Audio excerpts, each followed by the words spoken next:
여러분 안녕하세요. 저는 부천시 오정구에 있는 예신교회와 예신전도 사관학교에서 훈련을 받고 있는 진선희 권사입니다. 여러분들 만나 뵙게 돼서 너무 반갑습니다. 제가 여기 온사랑교회 와보니까 너무 따뜻하고 너무 아늑하고 너무 좋습니다. 그리고 또 담임 목사님 잠깐 뵀는데요. 인상도 너무 좋으시고 인물도 좋으시고 믿음도 그리고 제가 사실은 이 자리에 서기까지 되게 고민이 많았어요. 왜냐하면 저는 그렇게 대단한 전도왕 간증자도 아니고 정말 평범하고 부족함이 많고 전도의 열매도 별로 없어요. 그런데 그런 사람이 이렇게 큰 교회에 와서 간증자도 서도 될까 하고 고민이 되게 많았거든요.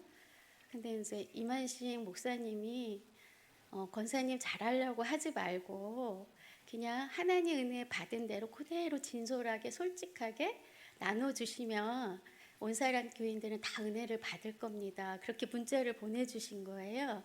그래서 제가 너무 편안한 마음으로 이 자리에 섰습니다. 혹시 제가 실수를 하고 부족함이 보이더라도 여러분 잘 좀 봐주세요. 그리고 이제 이만식 목사님이 제가 잘은 모르지만 제가 홈피에 이렇게 보니까 그 사진하고 너무 틀리신 거예요. 깜짝 놀랐어요. 더 인물이 훨씬 부드럽고 훨씬 좋으세요. 네, 얼마나 꼼꼼하신지. 오늘이 9월 며칠이에요? 9월 14일이잖아요.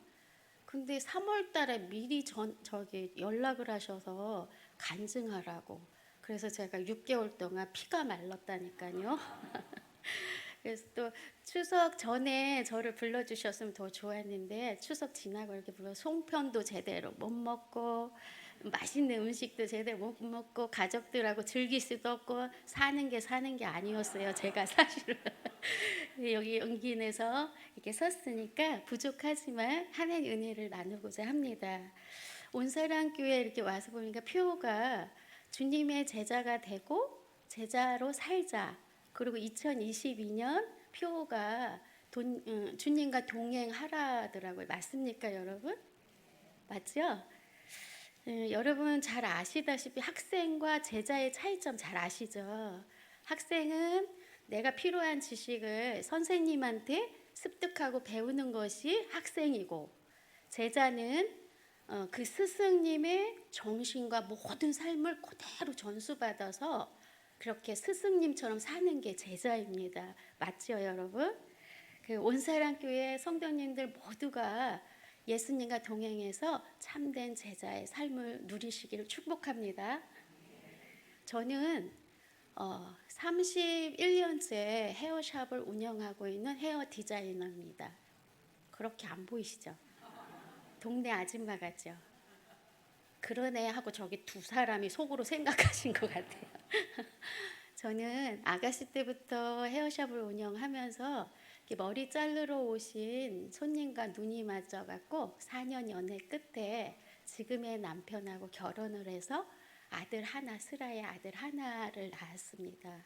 그 아들이 지금 같이 절 운전해서 왔거든요. 근데 제가 처음에는 신앙생활을 안 했습니다. 양가 집안이 불교 집안이었고, 근데 아들이 태어나면서부터 3일 만에 이유 없이 많이 고열에 시달렸고 많이 아팠어요. 그래서 서울대병원, 큰 병원에 다 가서 검사를 했는데 원인을 찾아내지 못했어요. 그때는 왜 그렇게 했는지는 모르는데 나중에 하나님이 저희 가정을 부르시는 하나님의 계획함이라는 걸 나중에 알았지만 그때는 정말 힘들었어요. 그리고 이제 변명을 찾아내지 못했고 그렇게 3년을 응급실에 아이가 있었습니다. 그 100일이 됐는데도 아이가 신생아처럼 또 돌이 됐는데도 100일 된 아이처럼 먹지도 못하고 자라나지도 못했어요. 그래서 김병에 효자 없다고 제가 엄마인데도 지쳐만 갔고 또 불어나는 병원비로 감당하기가 어려웠습니다. 그때 저를 전도하시던 분이 계셨는데 교회를 가면은 고침을 받는다는 거예요. 그래서 지푸라기라도 잡을 심정으로 제가 교회를 가게 됐고 기적처럼 의사도 못 고치는 병을 목사님의 안수를 통해서 저희 아이가 점점점 건강을 회복하게 됐고 아주 잘 자라나게 되었습니다. 그래서 지금은 27살이 되었고 작년에 고려대를 졸업하고 지금 현재 고려대학원을 가려고 준비 중에 있고 오늘 같이 동행을 했습니다. 그렇게 해서 저희가 하나님을 영접하게 됐고 날마다 제가 근데 이제 불교 그게 몸에 배서 불교식으로 신앙생활을 했거든요. 그럼에도 불구하고 하나님께서 저희 부족한 기도를 다 응답하시고 들어주시고 날마다 삶 속에서 이렇게 하나님을 체험하게 됐습니다.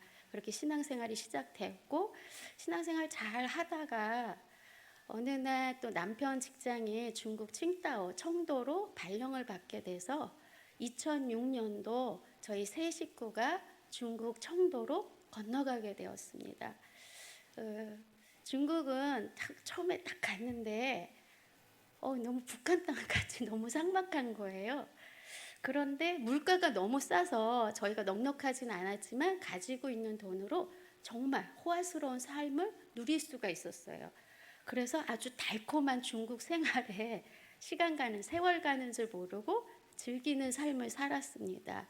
그래서 맨날 눈만 뜨면 카드 한 장을 들고 백화점, 유명한 백화점에 가서 출근하듯이 매일 가서 쇼핑을 즐기고 사우나에, 전신 안마에, 피부 관리에, 골프에, 산으로 들로 이렇게 또 집에는 가사 도우미를 두고 너무 한국에서는 누릴 수 없는 그런 것들을 제가 중국에서 누리다 보니까 너무 좋고 행복해갖고 정말 세상의 즐거움에 빠져서 하나님과 멀어지게 되었습니다. 그렇게 시간이 지나고 어느 날 갑자기 느닷없이 회사에서 그러니까 5년 계약하고 해외 지사로 나갔는데 1년도 안 돼서 갑자기 회사에서 해고 통지가 날라온 거예요. 아무런 이유도 없이 설명도 안 하고. 그래서 너무 그게 정신적인 충격이 크다 보니까 우리 남편은 뇌졸중으로 쓰러질 뻔도 했고 저는 고도의 스트레스로 정말 한 달 동안 하혈을 하기 시작했습니다. 그렇게 속수무책으로 중국에서 아무것도 할 수가 없었고 너무 무서웠어요. 그리고 너무 슬펐고 앞으로 어떻게 살지? 그렇게 막 좌절하고 있을 때 정말 하나님께서 한순간에 건강도 정말 돈도 직장도 후 불어버리셨거든요. 그 두려움은 정말 제가 그때 정말 다 잃었을 때 신앙의 민낯을 보게 된 거예요. 그리고 이제 그렇게 지내다가 하늘만 바라보고 있다가 하나님한테 엎드리기 시작했습니다. 처음에는 원망의 기도를 했고 원망의 기도를 하다 보니까 하나님 은혜가 느껴졌습니다. 감사가 회복되어졌고 고난이 유익이라는 게 제 피부로 와닿게 되었습니다. 그러면서 고난 주신 것도 너무 감사했고 또 때론 가져가심도 감사라고 고백이 되어졌고 또 고난을 통해서 주님 뜻 알게 하신 게 너무 감사해서 제가 가진 거 다 잃었지만 영적으로는 하나님과 깊은 교제의 시간을 나누면서 영적으로 아주 성령 충만 풍족한 삶을 시간들을 보내게 되었습니다. 그렇게 고난을 통해서 영적으로 회복되었고 저희가 한국 교회에 등록을 하고 그때부터 평신도 훈련을 받고 평신도 사역자로 헌신을 하게 되었습니다. 그래서 그때 이제 한국에 조그만 아파트 하나가 있었거든요. 그거를 팔아서 그 판돈으로 중국에다 한국 미용실을 오픈을 했고 또 남편은 우여곡절 끝에 또 건강 보조식품 사업을 하게 되었습니다. 그래서 그 중국에서 그렇게 생활이 안정이 되어 갔고 영적으로도 아주 성령 충만한 그런 시간을 보내면서 평신도 사역을 받으면서 정말 이 안에 한 영혼을 품고 사랑하고 정말 하나님의 지상 명령이 이웃을 내 몸같이 사랑 거기서 그게 체험이 되는 거예요. 저보다도 제가 그런 사람이 아니거든요. 근데 하나님 그런 은혜를 주셔서 이제 중국에서 이제 미용실을 하면서 이제 한국 분들을 제가 섬기게 되었습니다. 그때는 전도 훈련이 없었을 때였기 때문에 그냥 제 사랑으로 내 가진 걸로 또 관계 전도를 통해서 그분들을 섬겨서 정말 많은 분들을 전도해서 주께로 인도하는 그런 사역들을 했거든요. 그렇게 이제 중국에서 그런 사역을 하다가 근데 이제 한 두 분 정도 사례를 들려드리면 한 50대 후반에 의류 사업을 하셨던 남자분이시거든요. 근데 중국 사람을 잘못 만나서 회사도 다 뺏기고 집도 뺏기고 가진 거 다 뺏기고 노숙자처럼 알거지가 되신 거예요. 그래서 너무 비관을 하셔서 날마다 자살을 하려고 수면제를 주머니에 넣어 갖고 다니시고 번개탄하고 소주를 차에 싣고 다니면서 날마다 죽으려고 그러시다가 어느 날 정말 생을 마감해야겠다 하고 마지막으로 머리를 정리하고 예쁘게 하고 가야지 하고 저희 한국 미용실 찾아오신 거예요. 근데 그분을 보니까 너무 낯빛이 어둡고 살 소망이 없어 보이셨고 그래서 제가 그분하고 교제를 나누게 되었고 또 나눔 속에서 그분의 어려운 사항들을 알게 되었고 그래서 그분이 김치하고 쌀만 있으면 한동안은 먹고 사시겠다 싶어서 제가 자비를 털어서 쌀과 김치를 또 사드리고 차에 기름도 넣어드리고 그 다음에 주무실 수 있도록 집을 하나 얻어서 한 달 세를 내서 그래서 그렇게 살게끔 도와드렸습니다. 그랬더니 그분이 살 소망을 얻게 되셨고 그러면서 저의 교제를 통해서 예수의 말씀이 심겨지게 됐고 그분이 그렇게 한 지 3개월 만에 교회에 한인교회 등록을 하시고 세례를 받으시고 술 담배 다 끊으시고 기적적으로 저희 기도를 통해서 하나님께서 사업 파트너를 만나게 하셔서 지금 현재 중국에서 사업을 다시 재기하셔서 의료 사업을 정말 잘하고 계시고 주변에 있는 친구분들을 다 전도하셔갖고 아주 영적 생활을 잘하고 계십니다. 그리고 또 한 분도 한 50대 후반이셨는데 이분은 연세대 출신으로 또 LG그룹 에서 중력을 맡고 계시다가 퇴직을 하시고 중국에 와서 이제 그분도 사업을 하셨거든요. 근데 이분의 문제는 뭐냐면 너무 똑똑하다는 거. 자기가 아주 제일 이 세상에서 똑똑하다고 자부심이 대단한 분이셨어요. 그리고 자아가 아주 강한 그런 분이셨거든요. 근데 그분을 이제 미용실에 만나서 같이 교제를 나누다 보니까 이분이 성경이 다 거짓말이라는 거예요. 그러면서 성경을 믿을 수가 없고 자기가 성경을 연구해서 반드시 성경은 거짓말이라는 걸 증명하겠다는 거예요. 그래서 한 달 만에 성경을 일독을 하고 갑자기 성령 세례 받아갖고 그분이 완전히 꼬꾸라져갖고 눈물 콧물 막 흘리면서 다 회개하고 교만함도 내려놓고 겸손한 자가 되어서 정말 술 담배 다 끊으시고 교회 등록해서 세례교인이 되셨고 지금 한국에 들어오셔서 식구들을 다 전도해서 정말 지금 아주 영적 생활을 또 한국에서 신앙생활 잘하고 계십니다.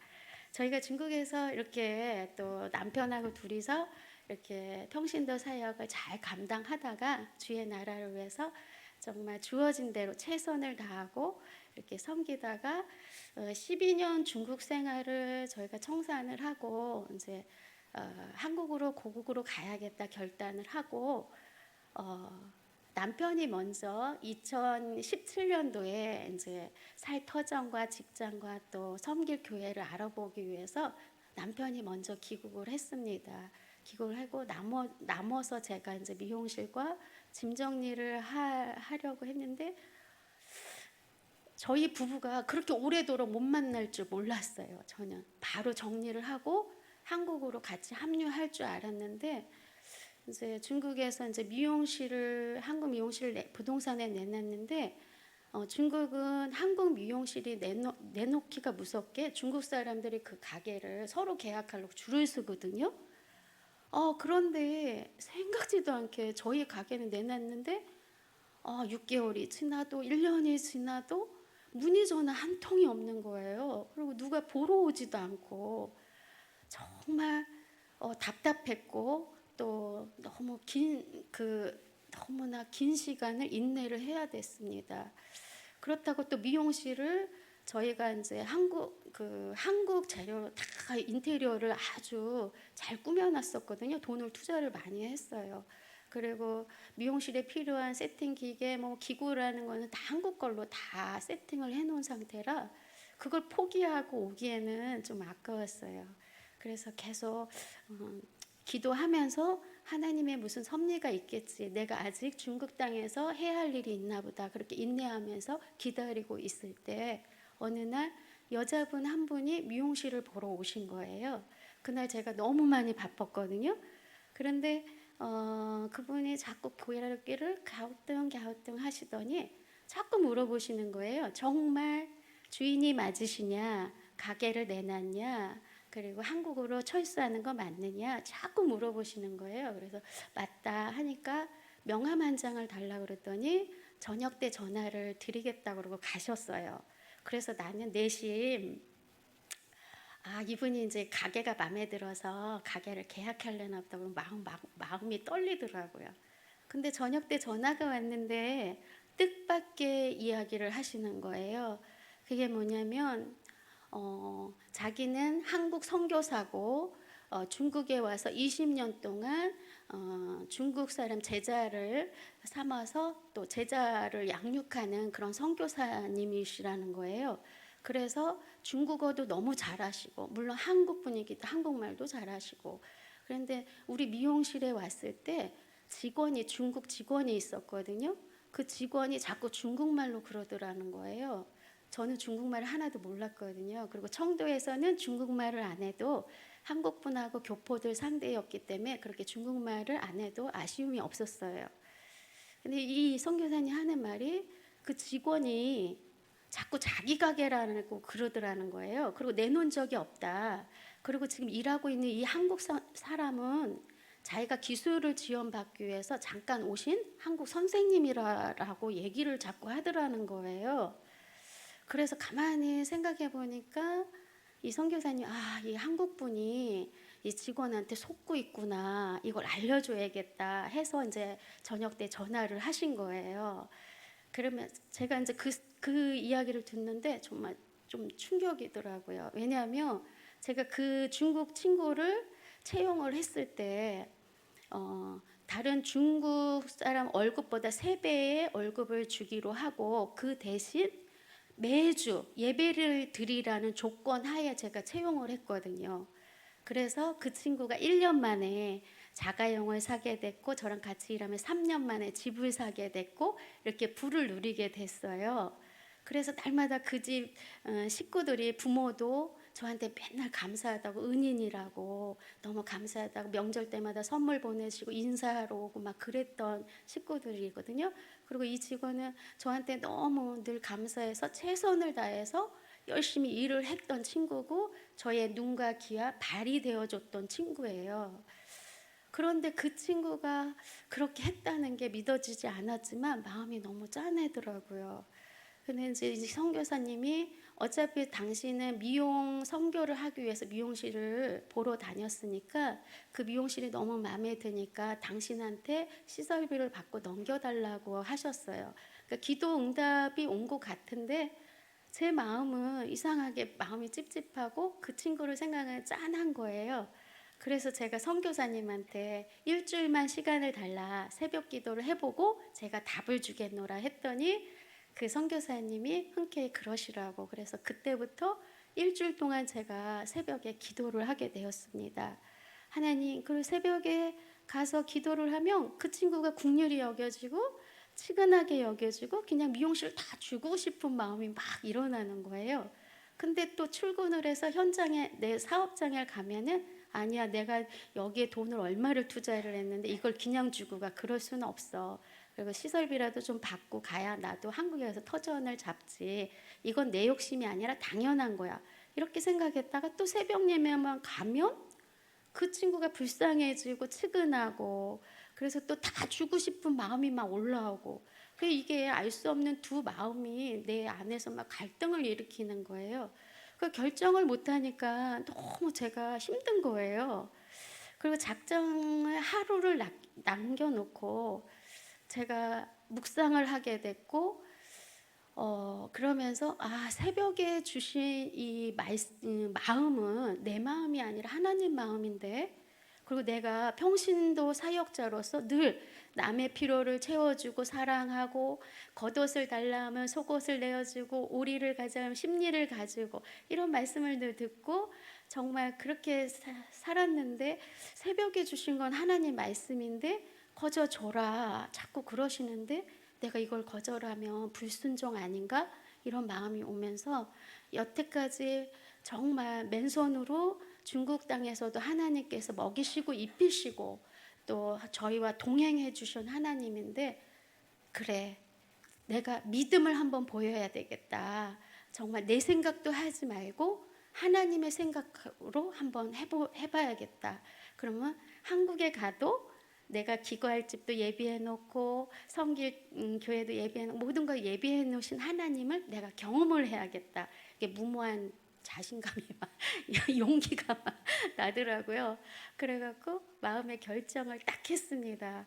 미용실을 그냥 7년 동안 나의 눈과 발이 되어줬으니까 이 친구 퇴직금 준다 생각하고 미용실을 다 주고 내가 그 친구가 먹고 살게끔 해주고 그냥 와야겠다 결정을 딱 내리는 순간 마음이 얼마나 기쁘고 평안한지 너무 기쁜 거예요. 그래서 그날 당장 통역사를 불러서 직원과 제가 셋이서 앉아서 제 마음을 전달을 했습니다. 그리고 내가 떠나더라도 2달의 시간은 필요하다. 그동안의 고객들하고도 인사를 해야 되고 인수인계도 해야 되고 짐 정리도 해야 되니까 나에게 2달 동안 시간을 주고 2달 동안 같이 일을 하자. 이렇게 이제 통역을 했습니다. 그랬더니 그 친구가 막 감격의 눈물을 막 흘리면서 고맙다고 감사하다고 쉐쉐쉐쉐 그러면서 저를 안아주고 막 너무 좋아하는 거예요.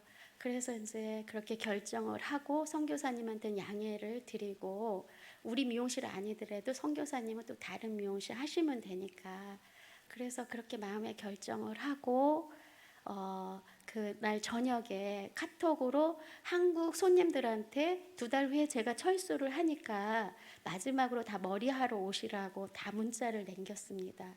그리고 그 다음날 제가 출근을 했는데 제가 너무 진짜 놀라운 것을 경험하게 되었습니다. 출근하자마자 이 직원의 행동이 평상시하고 완전히 바뀌어 있는 거예요. 태도가 완전히.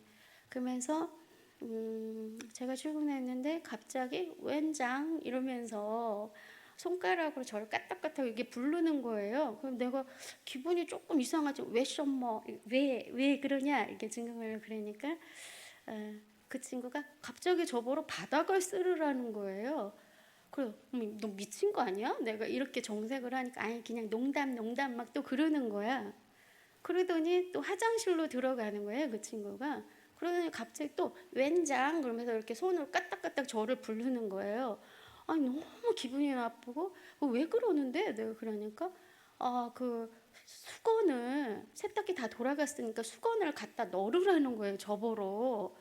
그래 너무 화가 나고 야구에 올라서 내가 저게 미쳤나 그러면서 제가 정색을 하니까 얘가 농담 그러더니 그 수건을 갖고 나가서 들어오지를 거예요. 오도 가지를 않는 거야. 근데 예약 손님은 계속 밀려오고 혼자서 너무 쩔쩔매고 정말 그 친구가 보조를 해줘야 되는데 샴푸도 해주고 또 드라이도 해주고 중화도 해줘야 되는데 나가서 오도 가지도 않는 거야. 너무 제가 막 여기서 화딱지가 나고 속이 상하고 너무 괘씸한 거예요. 그래서 아니 저게 하루아침에 자기가 주인이 된 거냐 나를 완전 종부리듯이 하네. 그래서 막 화가 너무 나는 거야. 아니 내가 은혜를 베풀려고 그랬는데 저렇게 못되게 구네. 막 그러면서 이 마음이 막 올라오면서 근데 뭐 손님들은 계속 미어 터지게 오시고 그래서 또 손님들 계시는데 불편하게 화를 낼 수도 없고 그렇게 밥도 못 먹고 막 계속 일을 하다가 저녁 시간이 돼서 그 친구가 이제 퇴근할 시간이 돼서 근데도 제가 일이 끝나지 않았거든요. 그래서 이제 할 수 없이 집이 머니까 빨리 먼저 퇴근해라. 그랬더니 평상시 같으면 늘 항상 아니 원장님 힘드신가 원장님 먼저 가세요. 제가 마무리할게 막 이랬던 친구거든요. 근데 두 말도 안 하고 확 가버린 거예요.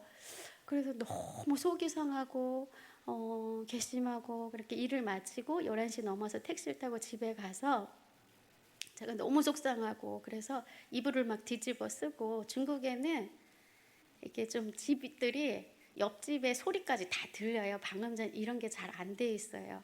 그 이불을 푹 뒤집어 쓰고 막 엉엉 울면서 하나님한테 막 따졌어요. 하나님이 하라는 대로 했더니 이게 뭐냐, 저 이런 일을 당하게 이렇게까지 몰고 가시는 이유가 뭐냐, 너무 속상하다. 그리고 제 마음에 당장 내일 출근해서 내가 그 친구 그동안 수고하고 애썼으니까 내가 은혜를 베풀려고 그랬는데 그냥 내일 당장 해고시키고 당장 쫓아내고 다 주려고 그랬던 것도 다 없었던 걸로 해야지. 그리고 제 마음속에 그 친구한테 가면서 저기 집에 있는 한국 가전제품, 그러니까 침대, 냉장고, 세탁기, 소파 이런 거 다 한국에서 가져갔거든요. 근데 오래됐어도 한국 물건은 성능이 좋기 때문에 중국 사람들이 중고래도 막 비싸게 막 사가요. 근데 이제 그거를 다 주고 가고 한 달 보너스로 또 주고 그러고 제가 철수를 하려고 그랬는데 그런 것도 다 없었던 걸로 하고 당장 쫓아내고 싶은 거예요. 괘씸해갖고. 그래갖고 막 새벽까지 이불 뒤집어 쓰고 막 울며 불며 막 눈물 콧물 흘리면서 막 하나님한테 기도하면서 막 억울하다고 막 그러다가 지쳤어요 제가. 그리고 눈물을 멈췄고 조용히 이렇게 누워 있다가 갑자기 제 마음 속에 이런 생각이 드는 거예요. 그렇게 억울하냐? 그렇게 분하드냐? 너도 나한테 매일 그랬다. 내가 너에게 죽을 수밖에 없고 죄인일 수밖에 없는 너를 구원의 은혜를 거저 베풀었는데 너는 구원의 감격을 잊어먹고 마치 네가 인생의 주인이냐 네 맘대로 했고 하나님을 종부리듯이 했고 그렇게 네가 교만했었다. 그 마음을 주신 거예요. 제가 얼마나 그걸 깨닫고 무릎 꿇고 통곡하고 하나님 잘못했다고 얼마나 울고 하나님한테 회개를 했는지. 그러고 나니까 새벽 기도 갈 시간이 된 거예요. 그래서 벌떡 일어나서 새벽 예배를 갔고, 근데 그날 마침 또 공교롭게 말씀이 뭐냐면 악을 악으로 갚지 말고 악을 선으로 갚으라는 말씀이셨어요. 또 그 말씀의 은혜를 받고 직원을 막 미워하고 막 분노에 찼던 마음이 싹 녹아지면서 제가 그리스도의 믿음을 보여야 되겠다. 그 마음이 오면서 그날 이제 차분한 마음으로 제가 출근을 해서 아무 소리 안 하고 바닥도 닦고 청소도 하고 수건도 갖다 널고 그리고 그날은 또 공교롭게 중국 손님들이 많은 거예요. 그러니까 중국 이 직원 손님들이 계속 오는 거예요. 전날하고 반대로. 그래서 제가 정말 아무 소리 안 하고 제가 시다바리를 했어요. 그랬더니 이 친구가 뭘 깨달았는지 막 미안해서 쩔쩔매면서 원장님 힘드니까 들어가시라고 자기가 마무리를 하겠다고 막 그러더라고요. 그러면서 원래의 모습대로 돌아온 거예요. 그렇게 제가 하나님의 은혜를 체험을 했고 그리고 또 그 한 영혼을 제가 용서하는 마음 또 품는 마음을 하나님이 허락을 하셨고 그렇게 이제 2달을 잘 정리하고 그 친구가 그 이후로 저의 모든 것을 정리하는데 정말 발휘되어서 그렇게 다 애써줬고 마지막까지 공항까지 배웅을 나와서 짐 정리를 다 해줬고 또 고맙다고 막 울면서 감사했다고 그렇게 막 그리고 신앙생활 잘하겠다고 그렇게 그런 일을 겪고 제가 옷가방 하나를 들고 정말 빈털터리가 돼서 한국으로 귀국을 했습니다. 그래서 2년 만에 남편과 상봉을 했고 한국 땅에서 이렇게 근데 너무 막막했어요. 왜냐하면 중국에서는 그나마 물가가 쌌고 빚은 없었거든요. 가지고 있는 걸로 12년 동안 버틴길 수 있는 환경이 되었어요.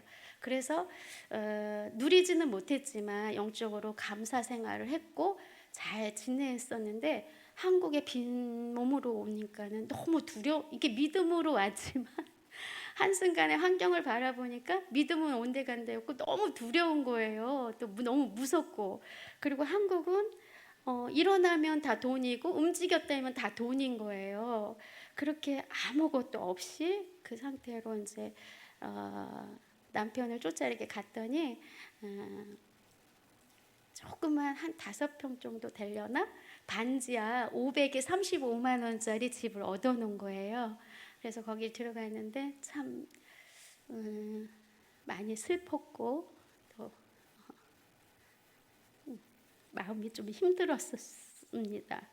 그래서 또 제 마음에 내심 부모 형제를 조금 의지했어요. 제가 친정이 좀 사시다 보니까는 그래도 부모 형제가 우리를 좀 도와주지 않을까 은근히 그런 마음을 가졌었어요. 그런데 놀랍게도 부모 형제가 제일 먼저 외면을 했습니다. 그래서 그 또 충격으로 가슴앓이를 했고, 그런데 나중에 하나님이 뜻이라는 걸 알았어요. 하나님은 절대로 사람을 의지하지 않게 하십니다. 사랑하는 자에게 온전히 하나님만 의지하게, 하나님만 바라보게 모든 환경을 그렇게 세팅해 가시는 겁니다. 저희 믿음을 자라게 하시기 위해서. 그걸 깨닫고 잠깐 부모 형제한테도 섭섭했는데 잠깐이었어요.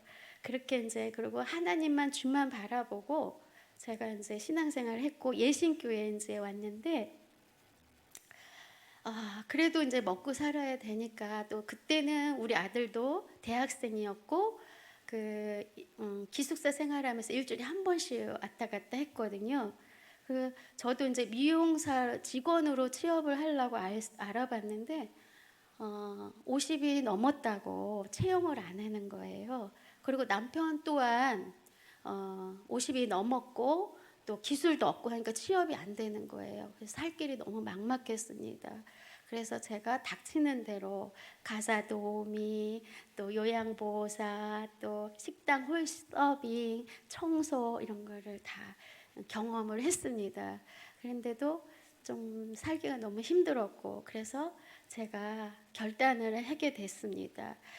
요즘에 젊은 사람들이 아파트 장만하려면 영끌까지 끌어모은다 그러잖아요. 저도 가게 하나를 하기 위해서 영끌까지 끌어모아서 빚을 져갖고 지금의 미용실을 분양받아서 오픈식을 하게 되었습니다. 2018년도에 기적처럼 하나님께서 그 가게를 허락하셨고, 제가 정말 1년 동안 죽기 살기 그 대출 이자를 갚기 위해서 무리해서 막 일을 했습니다. 근데 너무 많이 이 무리를 해서 이 네 번째 손가락 가위를 여기에 끼고 이렇게 가위질을 해야 되는 네 번째 손가락이 고장이 나서 인대가 늘어날 대로 늘어나서 이렇게 고장이 나서 움직이지를 않는 거예요. 그래서 손이 전 재산이었고 생명과 같은 손이었는데 이렇게 고장나서 제가 수술을 급하게 하고, 수술을 하면 금방 제가 고침을 받고 일을 할 줄 알았거든요. 근데 3개월 동안 기부스를 하고 일을 하지 못하는 거예요. 그래서 3개월 동안 장기간 휴업을 하게 됐고, 공교롭게도 2019년 10월경에 제가 그때 수술을 했거든요. 그런데 코로나가 터진 거예요. 그때 초창기에 코로나 정말 무서워했고 사람과 사람이 단절되었고 정말 거리 제한을 두고 막 그럴 때였어요. 그러면서 이제 사람들이 이제 미용실이 문을 안 여니까 소문이 거기에 쫙 난 거예요. 저기 코로나 걸렸다, 저 미용실이. 그래서 접근을 안 하는 거예요. 그래서 어려움이 더 배가 됐고 그렇게 정말 빚 감당하는데 걱정이 되었고, 그럼에도 불구하고 하나님은 살아계시고 하나님은 사랑의 하나님이십니다. 제가 중국에서 심은 것들이 있잖아요. 하나님은 심은 대로 갚아주십니다.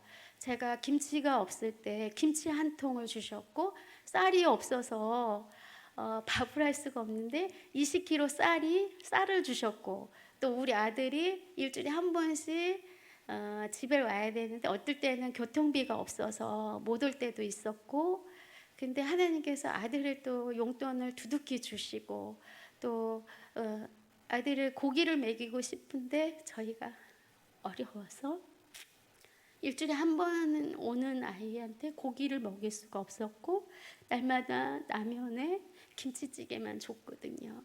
그리고 한국은 또 얼마나 그 과일이 비싸던지 과일을 먹일 수가 없었어요.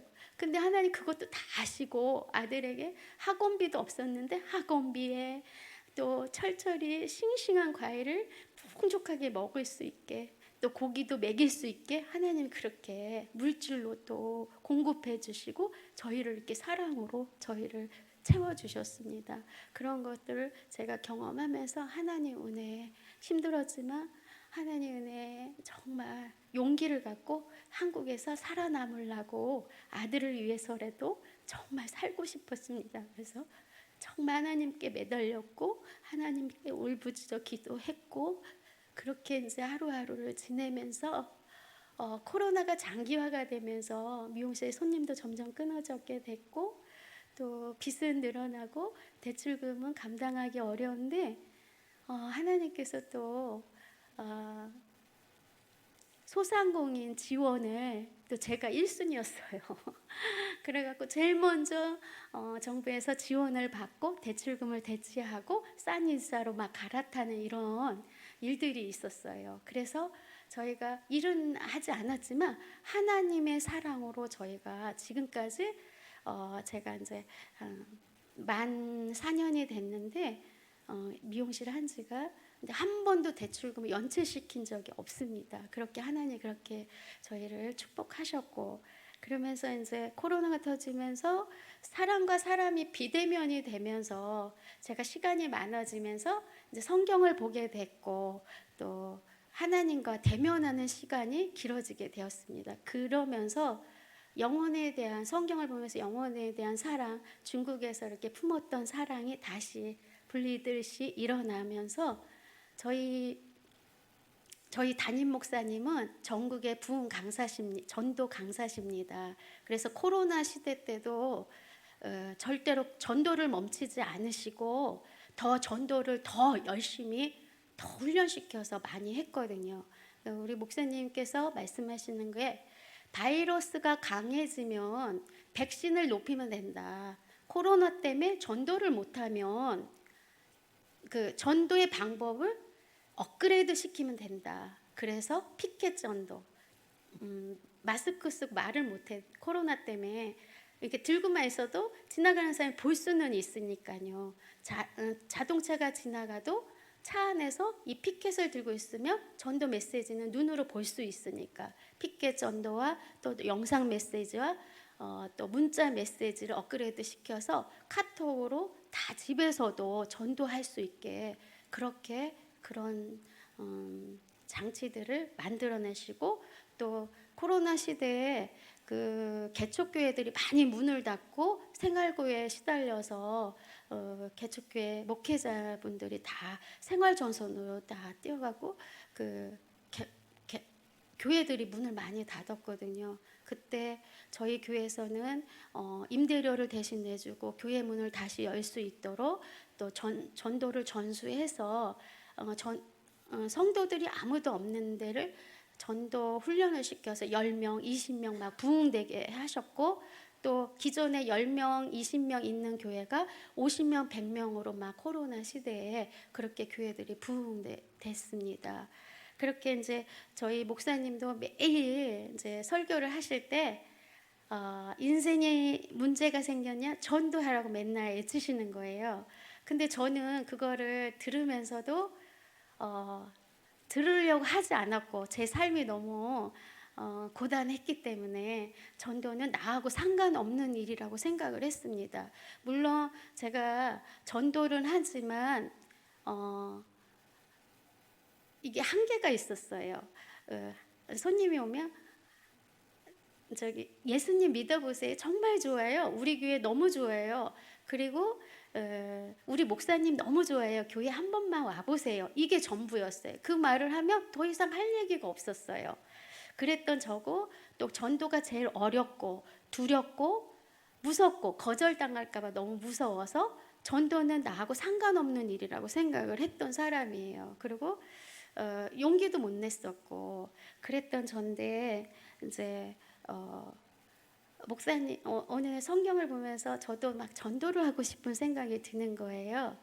그래서 이제 하루는 제가 훈련 없이 이제 전도를 나가야겠다. 그리고 전도팀에 껴서 이제 전도를 한번 나갔거든요. 훈련 없이 실패한 사례를 제가 말씀드릴 건데 하기 전에 여러분 요거 한번 기억해 보세요. 전도 메시지가 있거든. 이거는 저희 예심 성도는 다 누구나 애부터 어른에 이르기까지 다 기본적으로 애우고 있는 멘트들 그 기본적인 메시지 몇 개가 있어요. 그 중에 한 개를 제가 말씀드릴 테니까 기억해 보세요. 잠을 자면 꿈의 세계가 있듯이 죽음 이후에는 천국과 지옥의 세계가 있습니다. 미국에 가려면 미국 가는 비행기를 타야 되듯이 천국에 가려면 예수님을 믿어야 합니다. 예수님 믿고 꼭 천국에서 만납시다. 이게 기본이에요. 다 알고 있는 멘트거든요. 그래서 제가 요거를 들고 노방장도를 한번 나가야겠다. 그리고 전도팀에 끼워서 이렇게 나가게 됐어요. 전도사님 살짝 저한테 소스 하나를 주는 거예요. 너무 강한 사람을 만나면 그냥 건강하세요, 축복합니다 하고 그냥 보내라는 거예요. 실갱이 하지 말고 하고 그 정도야 뭐 할 수 있지. 그리고 전도를 나갔어요. 노방전도를 나갔는데 이게 쉽지가 않은 거예요. 저쪽에서 사람이 오는데 한 30, 40대로 보이는 여자분 두 분이서 팔짱을 끼고 이렇게 오셔서 용기를 내서 제가 그 앞에 가서 안녕하세요. 저는 예신교에서 온 진선이 집사인데 그때는 제가 집사였거든요. 집사님 예수님 믿으세요? 하니까 그분들이 너무 쌀쌀맞게 냉정하게 절에 다녀요. 또 탁 적금도 못하게 탁 이렇게 하는 거예요. 너무 당황이 돼갖고 제가 네 건강하세요 축복합니다 이래야 되는데 너무 당황을 해갖고 감사합니다 이런 거예요. 그러니까 그분들이 야야 고맙댄다 이러고 가는데 얼마나 창피하고 부끄럽던지. 요게 실수 1탄 2탄은 아까 제가 꿈의 메시지 들려드렸죠. 잠을 자면 꿈의 세계가 있듯이 요거를 이제 전하려고 이제 그 오시는 분한테 앞에 다가갔습니다. 예수님 혹시 믿으세요? 그리고 잠을 자면 꿈의 세계가 있듯이 이래야 되는데 제가 너무 긴장을 해갖고 말이 꼬여갖고 꿈을 꾸면 주무시잖아요. 이렇게 한 거예요. 그러니까 제대로 말도 못하고 전도도 제 메시지도 정확하게 전하지도 못하고 그렇게 실수를 하면서 집에 가서 너무 부끄럽고 창피해서 이렇게는 안 되겠다. 내가 열정만 갖고는 안 되겠다. 이게 훈련이 필요하구나. 이래서 전도는 반드시 훈련이 필요하구나. 제가 결단을 하고 그러고 나서 전도 사관학교에 등록을 하게 되었습니다. 여러분 40일 금식기도 21일 금식기도 많이 해보셨죠? 많이 들어보시고. 그런데 사관학교는 기본적으로 40일 전도 작정 전도 1000일 작전 전도 평생 작전 전도가 있습니다. 이렇게 정말 전도가 생활화해야 되게끔 그렇게 훈련을 시키거든요. 그런데 그 숙제가 좀 있어요. 근데 숙제만 해도 숙제가 다른 게 아니고 매일 전도 메시지를 녹음해서 단톡에 올리는 거예요. 그게 숙제인데 그 메시지를 읽으면서 녹음하니까 내 소리가 내 귀에 들리니까 마음에 그 메시지가 장착이 되면서 믿음이 확 꼬여지고 구원의 확신이 막 생기고 영혼에 대한 열정이 막 생기는 거예요. 그러니까 막 매일매일 전도를 나가고 싶은 거예요. 근데 가장 전도가 어렵고 힘들었던 제가 여러분 수학 공식 알면 문제가 쉽고 술술 푸시는 것처럼 전도의 훈련을 받으면 전도가 정말 가장 쉽고 재밌고 행복하고 마음의 천국을 누릴 수 있습니다. 그래서 저희 목사님이 이제 집사 시절 때 그 전도 현장에서 개발해낸 전도 메시지예요. 그래서 남녀노소, 직업에 기초는 상관없이 누구나 다 거기에 딱딱 맞는 맞춤식 전도 메시지가 다 준비가 되어 있습니다. 목사님의 경험을 통해서 정말 만들어진 그런 전도 메시지이기 때문에 누구나 다 들어도 거부하지 않고 공감할 수 있는 그런 내용들이거든요. 그리고 전도는 절대로 사람을 데려다 앉히는 게 아닙니다, 여러분. 사람을 자꾸 데리고 오려니까 어렵고 힘들고 그런 겁니다. 근데 전도는 그냥 하나님의 도를 전하는 겁니다. 저희가 할 일은 증인의 삶을 그냥 날마다 살고 복음을 그냥 전하는 일만 하면은 나머지 부분은 열매는 하나님이 책임질 부분이에요. 그러니까 여러분들 그래서 제가 훈련받은 지 10개월 만에 전도가 너무너무 쉬운 거예요. 그냥 너무 재미있고 그러다 보니까 지금의 사업장을 훈련받은 10개월 만에 저희 사업장을 전도 현장으로 바꿨어요. 어떻게 바꿨냐면 가격표와 헤어 포스터로 막 붙여져 있었거든요. 미용실이. 그걸 다 떼어내고 전도 메시지와 예쁜 글씨로 써서 또 한쪽에는 전도 용품, 물티슈, 마스크, 사탕, 전도지 이런 걸 배치해놓고 전도 피켓을 이렇게 해놓고 또 오시는 손님들한테 제가 이제 전도 메시지를 전하면은 정말 있잖아요. 코로나 때 현장 예배를 못 드려서 실족한 분, 또 교회에 상처받아서 관계 문제가 생겨서 또 개인적인 어려움 때문에 실족해 있는 영혼들이 굉장히 많더라고요. 그분들한테 이 메시지를 전하며 저처럼 훈련 받으면서도 믿음이 막 회복되는 것처럼 그분들도 구원의 감격을 다시 회복하고 또 믿음을 회복하고 막 이야기를 들으면서 회개하면서 뜨거운 눈물을 흘리면서 너무 감사하다고 정말 예배를 회복하고 제가 다음 주부터 섬기던 교회를 가겠다고 그렇게 하신 분들이 31명 정도 됩니다. 그런 분들이 지금 다 각자 섬기던 교회로 다 회복하고 돌아가셔서 지금 열심히 신앙생활하고 있고요. 그리고 생고구마 제가 미용실에서 그분들의 명단을 받고 그 전화번호를 받아서 영상 메시지와 전도 메시지 매일매일 보내드리면서 카톡으로 섬기고 있는 분들이 지금 24명 되시고요. 그렇게 제가 믿음의 전도의 삶을 증인의 삶을 전에는 꿈에도 생각했던 나만 그냥 신앙생활 잘하면 되지 했던 사람이 전도자로 또 전미자로 제가 바뀌어가고 있습니다. 전미자는 저희들끼리 얘기하는 거예요. 전도에 미친 사람. 그래서 전미자의 삶을 살고 있고 증인의 삶을 살고 있습니다. 그리고 또 제가 이제 그 마음에 전도를 하면서 막 영혼 사랑이 일어나고 막 기쁨이 오니까 내 안에 천국이 일어나니까 이 천국을 막 날마다 분양하고 싶은 거예요. 그래서 제일 먼저 달려간 것이 친정 남동생한테 달려갔어요. 여러분 가족 구원 너무 어려우시죠? 제일 어렵죠?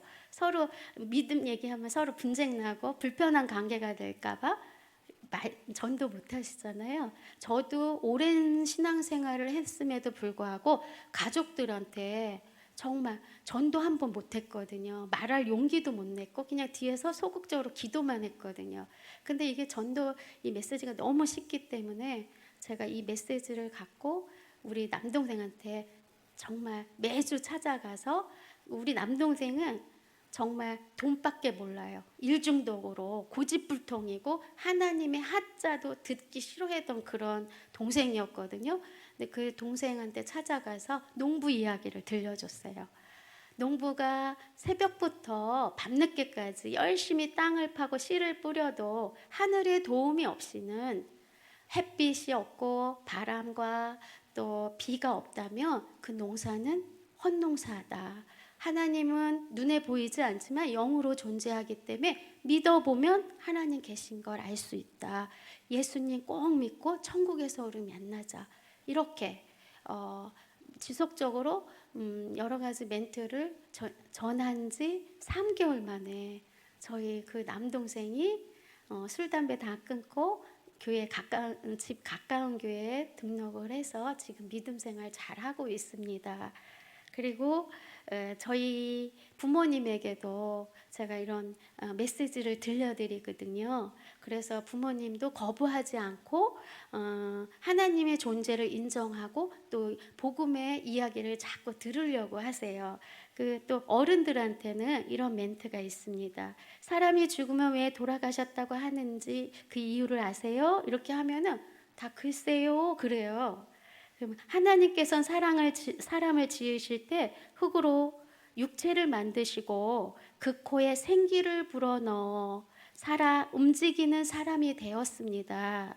사람이 죽으면 흙으로 만들어진 육체는 흙으로 돌아가고 하나님께서 하나님께로 온 영혼은 하나님께로 돌아갑니다.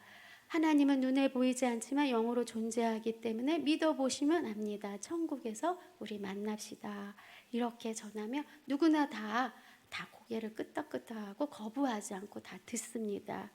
그렇게 제가 전도자의 삶을 살고 증인의 삶을 날마다 살아가는 삶으로 변화되면서 그의 나라와 의를 구했더니 하나님께서는 나의 필요를 채우고 계셨어요. 제가 한국에 빈 털터리로 왔을 때 정말 아무것도 없었거든요. 근데 하나님께서 작년에 남편 직장도 주시고 차도 주시고 조그만 빌라 한 채도 주셨어요. 작년에. 그런데 요번에 큰 아파트, 새 아파트를 분양받아서 10월에 입주 예정입니다. 이렇게 하나님께서 저희 필요를 채워 가셨고 부족함이 없도록 하나님 자녀들을 축복하십니다, 여러분. 우리는 이 땅에 왜 오셨습니까? 죽기 살기로 하나님의 증인의 삶을 사셔야 됩니다. 전도하셔야 됩니다. 생명을 살리는 일을 하셔야 돼요. 그 사명자로 여기 하나님께서 다 부르셨거든요. 그 일을 하기만 하면 하나님께서 나의 일은 다 책임져 주십니다. 자녀 문제 안 풀리세요? 인생에 꼬여만 가십니까? 답이 없습니까? 전도가 답이에요, 여러분. 전도하시면 정말 가정에서, 사업장에서, 직장에서 이렇게 내가 믿음의 사람으로 살아가면은 나머지 거는 하나님 다 책임지십니다. 하나님은 약속의 하나님이시고 약속의 하나님은 반드시 그 약속을 지키십니다. 우리가 그 약속의 말씀을 실천할 때 하나님의 약속의 말씀 반드시 우리 삶에 성취됩니다. 여러분 힘을 내시고요. 그리고 한 가지 더 말씀드리면 저희 목사님이 지금 세상 문화를 기독교 문화로 바꾸는 운동을 하고 계시거든요. 여러분 빼빼로데이, 삼겹살데이, 또 발렌타인데이 다 아시죠? 이렇게 세상 기업들도 과자 하나 팔기 위해서 세상 문화를 만들어 가거든요. 근데 하물며 우리는 정말 생명을 살리고 또 복음을 위해 우리도 이런 날을 만들어야 된다 해서 9월 1일을 구원데이로 선포하시고 이번에 전국을 다니면서 이 날마다 전도하는 날, 구원의 날 해서 이 운동을 하고 계시는데 여러분 같이 이 운동에 참여하시고 또 개인적으로 전도의 삶이 되시고 축복의 삶이 되시고 다 축복자, 간증자 다 또 하나님께 기적자 다 되셔서 정말 하늘의 복을 이 땅에서 누리는 여러분의 믿음의 사람이 되십시오. 정말 제가 부탁드리고 제가 부족하지만 긴 시간 또 이렇게 들어주셔서 너무 감사하고요. 여러분 건강하시고 행복하세요. 감사합니다.